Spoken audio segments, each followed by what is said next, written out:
안녕하십니까. 이번 주부터 여러분들과 함께 소프트웨어 공학에 대해서 서로 의견을 나눌 수 있는 공간을 마련하고자 이 영상을 마련했습니다. 첫 번째 주제는 저희 나름대로 잡았고요. 아마 여러분들이 의견을 주시게 되면 새로운 주제를 가지고 이야기를 하게 될 것 같습니다. 단지 이론적 지식뿐만 아니라 그것들이 도구에 어떻게 적용되어야 되는지, 그리고 그것이 어떻게 활용되어질 수 있는지에 대해서 이야기해보고 의견을 교류해 보도록 하겠습니다. 여러분들의 의견을 많이 주시면 주실수록 저희가 더 좋은 방향으로 많은 분들이 이 소프트웨어 공학이라는 것을 적용할 수 있지 않을까 싶습니다. 단지 이론 수업에 멈추지 않고 토론하고, 또 나름대로는 저희는 도구를 가지고 있는 회사이므로 도구에 여러분들의 의견들이 반영될 수 있도록 최선을 다해서 노력하도록 하겠습니다.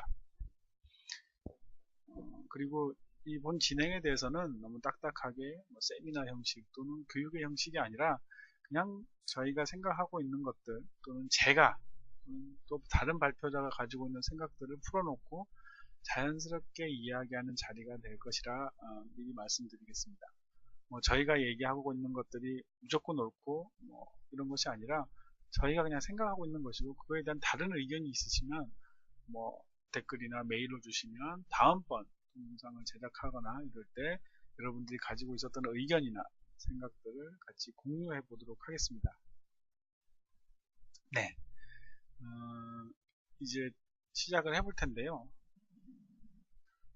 소프트웨어 공학 또는 소프트웨어 개발에 있어서 가장 중요한 포인트라 할 수 있는 것이 바로 요구사항입니다.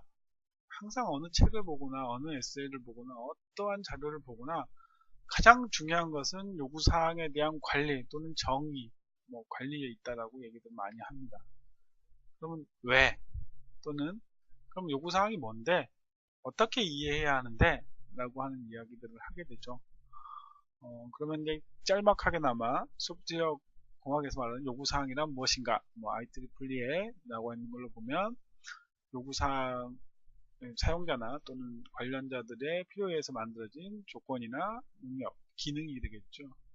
그러니까 사용자, 시스템을 사용한 사용자나 관련자들이 가지고 있는 문제나 달성하고자 하는 목표를 달성하거나 문제를 해결하기 위해 필요한 조건이나 기능들이 바로 요구사항이라 정의하고 있습니다. 잘 보시면, 그 다음에 문구를 보시면 요구사항이란 무엇이 구현되어야 하는가에 대한 명세이다. 여기서 가장 중요한 건 뭐냐면 무엇이라는 단어입니다. 다른 거는 중요하지 않죠. 네. 무엇이 구현되고, 우리가 얘기할 때 뒤쪽에도 나오겠지만 what입니다. what. 어떻게 구현될지는 모르겠습니다. 무엇으로 구현될지도 모르겠고요. 요구사항을 정의하는 사람은 시스템에 디펜던트 해서는 안 됩니다. 요것은 시스템이나 how라는 것에 독립적으로 난 무엇을, 아까 앞서 말씀드렸던 사용자가 풀어야 될 문제가 무엇인지에 대한 파악과 달성하고자 하는 목표가 무엇인지의 목표라고 하는 것이 무엇인지에 대한 정의가 더 필요할 것으로 보여집니다. 그 다음에 시스템이 어떻게 하는지가 아닌 무엇을 하는지를 완전하게 설명한 것이 바로 요구사항이다. 계속 나오는 이야기는 무엇이냐면 how에 대한 내용은 없습니다. 어떻게 구현해야 되는데 가 아니라 무엇인데, 당신이 요구하는 것이 무엇인데에 대한 이야기입니다. 이걸 조금 더 풀어보도록 하겠습니다. 사용자라고 하는 사람들이 가지고 있는 니즈, 필요와 또는 가지고 해결해야 될 문제들을 정의하는 것이 사용자들이 문제를 제기하게 될 것입니다. 그럼 우리가 얘기할 때 요구사항 분석가라고 하는 사람들이 실제 국내 프로젝트에는 많이 존재하지는 않지만 있다면 그 사람들이 하는 것이 바로 무엇이냐? 니즈와 프로블럼을 명확하게 파악해서 그것을 what으로 만들어내는 것입니다.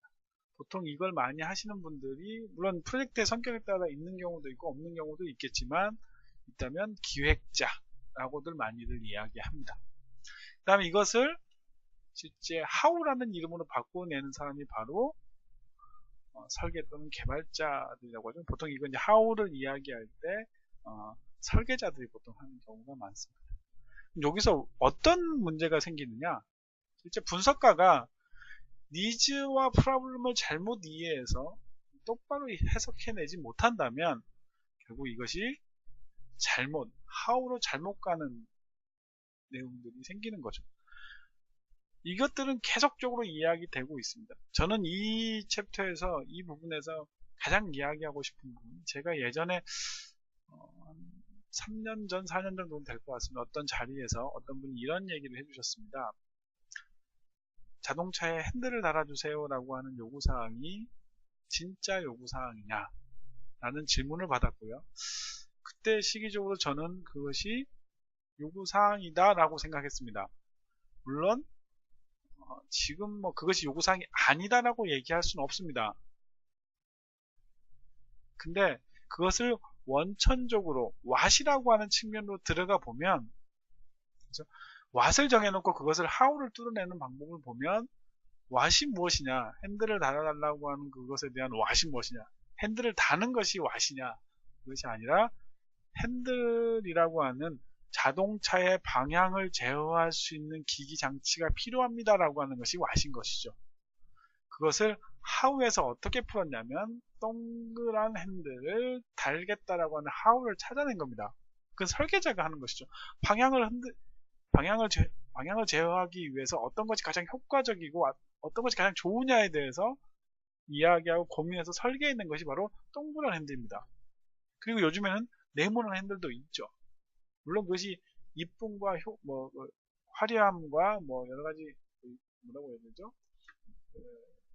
사람들에게 보여지는 모습이 좋아서 사각형으로 만들기도 하지만 결국 어찌됐든 그 how라고 하는 동그란 핸들이라고 하는 것이 아니라, 핸들이라는 모양이 아니라 나중에 그러면 방향을 요즘 자동 제어라고 얘기하면 그 핸들이 없이도 운전이 가능한 거죠. 실제로 그 what이라고 하는 것은 제어 장치가 필요하다는 것이지 동그란 핸들을 달으려고 하는 요구사항이 아니다라고 하는 측면입니다. 그러면 이걸 좀 더 이제 풀어내는 방법으로 보면 니즈를 그럼 니즈나 프로블럼을 what이라는 말로 어떻게 바꾸어내야 되느냐, 보통 보면 기법이라고 해서 인터뷰나 웍스로 스테이크홀더 미팅, 브레인스토밍 같은 것들을 통해서 니즈와 프로블럼을 what이라는 걸로 만들어내게 됩니다.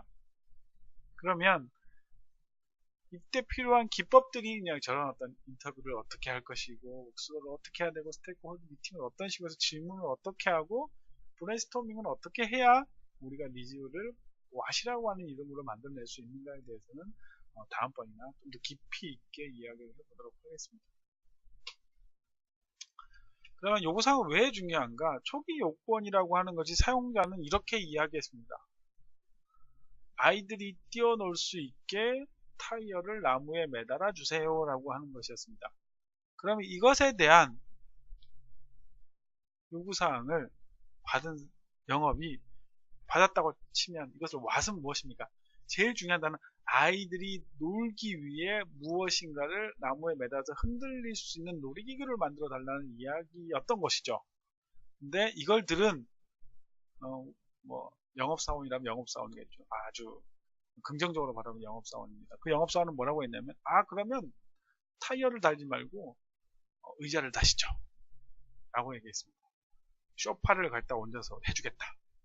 그 다음에 이걸 들은 요구사항 분석가가 어떻게 표현하냐, 소파를 올리기는 무거우니까 나무 판자 3개를 올려서 편안하게 사다리처럼 해서 올라가기 쉽게 해주겠다. 그 다음에 설계자는 이걸 보더니 3개를 올리면 사람이 앉기가 불편하잖아요. 그래서 그리고 한 나무에 해놓으면 떨어질 수도 있습니다. 그러니 가지 2개를 별도로 해서 매달아서 환자 하나에 앉을 수 있도록 하겠습니다. 그랬더니 개발자는 뭐였냐면 그냥 줄 2개가 나무에 묶여져 있으면 되고 널판자 하나만 있으면 돼 라고 이해를 하게 된 겁니다. 근데 막 개발을 하다 보니까 버그도 생기고 막 이렇게 생겼겠죠. 결국 최종 결과물은 보시는 바대로 끈 달린 줄 하나가 돼버렸습니다. 과연 무엇을 하고자 했는가에 대한 의미가 각각 단계별로 진행되면서 의미 전달이 제대로 되지 않다 보니 최종 결과물이 원하는 형태대로 만들어지지 않고 그 왓이 파악되지 않은 상태로 눈에 보이는 시각적으로 보이는 것만 가지고 판단하고 글자 적어진 것들만 가지고 판단하다 보니까 원래 이야기했던 아이가 놀 수 있는 타이어를 매다는 것이 전달되지 않아서 최종 결과물은 아이가 놀 수 없는 상태가 되버립니다. 제일 중요한 단어 왓이 뭡니까? 아이들이 놀 수 있도록이라고 하는 단어를 잊어버리고 마음대로 노는다고 하는 것이 중요한 것이 아니라 타이어를 매단다는 것이 중요한 것이었기 때문에 타이어를 매달아 놓은 것이 중요하게 돼서 막 진행되다 보니까 타이어가 다른 걸로 변질되기도 하고 그 다음에 분석도 제대로 되지 않고 개발자는 그 앞서 있었던 사용자가 얘기하는 기본적인 요건조차도 이해하지 못해 최종 결과물이 저렇게밖에 나올 수 없는 상황. 이런 것들 때문에 실제로 요구사항에 대한 정의, 그리고 요구사항을 분석해서 제대로 된 요구사항을 도출하는 것이 중요하다는 것입니다. 그렇죠. 고객과 개발자, 최종적으로 보면 고객이 요구사항을 내고 개발자가 그걸 받아들여서 개발을 하는데 현재 시점에서 보면 개발자가 받았던 요구사항이 과연 고객이 얘기한 요구사항이냐, 그것에 대한 오판 또는 잘못된 이해를 통해서 잘못 만들어지는 경우가 상당히 많죠. 그래서 프로젝트 종료 시점에 시스템을 오픈하는 순간에 어떤 일이 보여 내가 원했던 게 이게 아닌데 라는 이야기를 하는 경우가 많습니다. 그것을 해결하기 위해서는 올바른 요구사항의 정의와 관리가 필요하다. 그래서 고객이 얘기한 그 똑같은 형태의 요구사항을 정리하고 그것에 대한 개발자가 그것을 제대로 이해해서 구현할 수 있도록 요구사항에 대한 정의, 결국 요구사항을 분석하는 기획자나 또는 초기 분석가들이 제대로 해야만 시스템에 대한 이해가 제대로 되고 그걸 가지고 개발을 함으로써 고객이 원하는 형태가 최종 마지막 프로젝트가 지연되는 사유는 많은 경우가 실제로는 고객이 요구사항을 냈는데 그것을 제대로 이해하지 못해서 결과 마지막에는 뭡니까? 프로젝트가 지연된다든지 지연되는 경우가 발생하게 되겠죠. 프로젝트 오픈하기 한 달 전에 1차 오픈을 했습니다. 그럴 경우에 고객이 이게 아닌데 라고 하면 한 달 만에 그걸 다 복구해낸다는 건 쉬운 일이 아닐 수 있습니다. 오픈을 준비해야 될 때 기능을 개발하고 있어야 되고 여러 가지 문제들이 생길 수 있죠. 그래서 프로젝트 초기에 올바른 정의를 하고 관리를 통해서 개발까지 진행되어 나가는 것이 중요하다. 그렇다면 고객은 많은 것들을 이야기해야 하고 그것을 들은 분석가는 제대로 정의하고 관리해야 된다는 것이 요구사항의 중요성이라 할 수 있겠습니다. 오늘은 여기까지 요구사항에 대한 정의를 마치고 다음에는 요구사항을 정의하고 관리하는 기법들 그리고 정의가 있어서 무엇이 더 좋은지 도출해내고 어떻게 요구사항을 도출해낼 것이고 그것을 어떻게 분석해낼 것이고 어떻게 명세할 것인지에 대해서 차근차근히 한 단계씩 진행해 보도록 하겠습니다. 오늘 짧다면 짧고 길다면 긴 시간을 들으신다고 고생 많으셨고요. 다음번에 더 좋은 주제를 가지고 이야기해 보도록 하겠습니다. 실제 저희들이 알고 있는, 저희들이 생각하고 있는 것들을 여러분들에게 전달드리기 위해서는 여러분들이 생각하시고 궁금해하시는 것들은 많은 질문을 주시면 제가 그에 대한 답변을 드리도록 최선을 다하겠습니다. 그럼 오늘 이만 마치고 다음 기회에 다시 뵙도록 하겠습니다. 그럼 수고하십시오.